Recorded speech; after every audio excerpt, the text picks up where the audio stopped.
वालेकुम, आप देख रहे हैं मेट्रो दिनांक टीवी न्यूज। आइए देखते हैं आज की खास खबर। महाराष्ट्र के मुख्यमंत्री और पूर्व राज्यपाल संसद आमदार ने केंद्रीय मंत्री पीयूष गोयल के चुनाव प्रचार सभा में पहुंचे।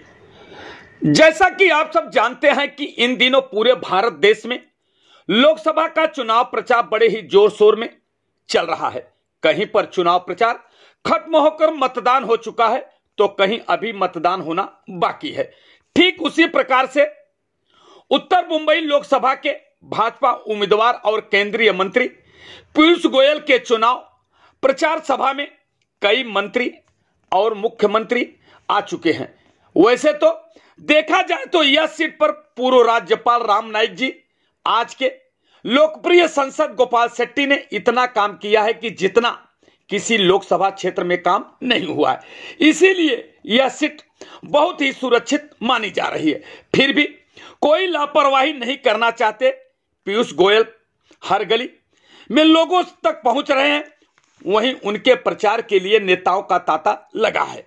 वहीं पिछले दिनों देर रात उनके प्रचार सभा में महाराष्ट्र के मुख्यमंत्री एकनाथ शिंदे, उत्तर प्रदेश के लोकप्रिय पूर्व राज्यपाल राम नाईक जी, संसद के रूप में अपनी लोकप्रियता में सुप्रसिद्ध गोपाल शेट्टी, आमदार प्रवीण दरेकर, प्रकाश सुर्वे, अतुल भातखलकर इत्यादि नेताओं ने लोगों से पीयूष गोयल को जिताने की अपील की है। आइए देखते हैं मेट्रो दिनांक टीवी न्यूज पर महाराष्ट्र के मुख्यमंत्री ने भाजपा के उम्मीदवार पीयूष गोयल के लिए विशाल जनसमूह को संबोधित करते हुए उन्होंने क्या कुछ कहा।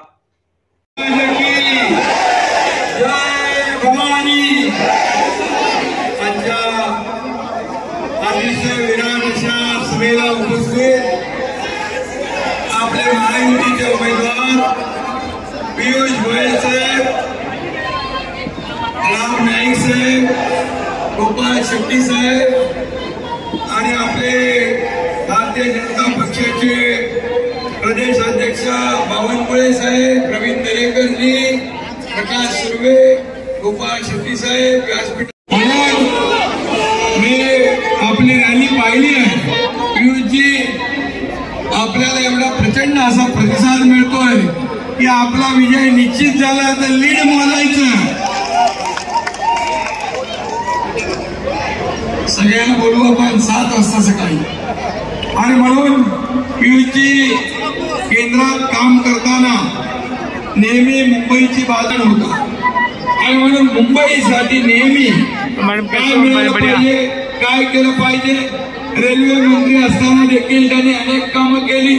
एसी लोकल पण तुमच्याच काळात आली तेव्हा काही लोक म्हणाले कशाला एसी लोकल, आता ते एसी लोकल पण फुल भरून व्हायला। आणि म्हणून आज ज्या ज्या खात्यामध्ये तुम्हाला काम करण्याची संधी मिळाली त्या त्या खात्यामधून आपण मुंबई आणि महाराष्ट्रासाठी खूप काय देण्याचा प्रयत्न केला।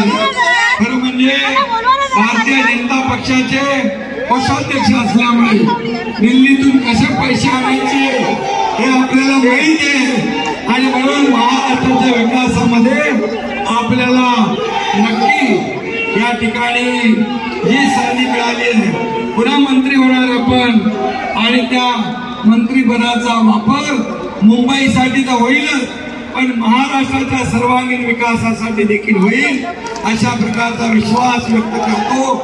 आज राम नाईक साहेबांचा आशीर्वाद तुमच्या पाठीशी आहे, गोपाल शेट्टी पण इकडे आहेत, सगळे आमचे प्रकाश आहे, प्रवीण आहे, सगळे लोक इथे आहेत आणि मीनाताई आहेत, आता बावनकुळे पण आलेले आहेत, म्हणजे अख्खा प्रदेश पण आलाय, राज्य पण आलाय आणि मुख्यमंत्री म्हणून मी आपल्याला एवढंच सांगतो, एक लोकप्रतिनिधी कसा असावा तो पीयूष गोयल यांच्यासारखा असावा अशा प्रकारचं एक काम आपण केलेलं आहे आणि त्यामुळे दिल्लीमध्ये देखील मुंबईचा आवाज घुमवला तुम्ही आणि थांबून पाहतो दिल्ली डोले आणि म्हणून खरं म्हणजे आपण अतिशय अभ्यासपणे कुठलाही विचार मांडतो। आपल्याला मुंबईची खडानखडा माहित आहे, महाराष्ट्राची पूर्ण माहिती आहे आणि असा जेव्हा लोकप्रतिनिधी दिल्लीमध्ये जातो, खासदार होतो, आता तुम्ही जेव्हा राज्यसभा होता, आता लोकसभेत जाणार, आज तुम्हाला खूप बोलायला तुम्हाला उत्तर द्यायचं. आणि म्हणून मी आपल्याला खूप खूप शुभेच्छा देतो. या देशामध्ये 10 वर्ष मोदीजींनी केलेलं काम जे काँग्रेसला 50-60 वर्ष करता आलं नाही ते आपल्या आदरणीय प्रधानमंत्री मोदीजींनी केलेलं आहे.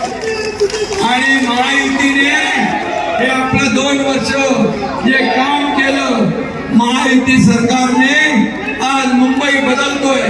मुंबईचे रस्ते सुशोभीकरण, आपला दवाखाना, सगळे हॉस्पिटल, हे सगळं जे आपण करतोय याचा देखील या महाराष्ट्रामध्ये 2 वर्षामध्ये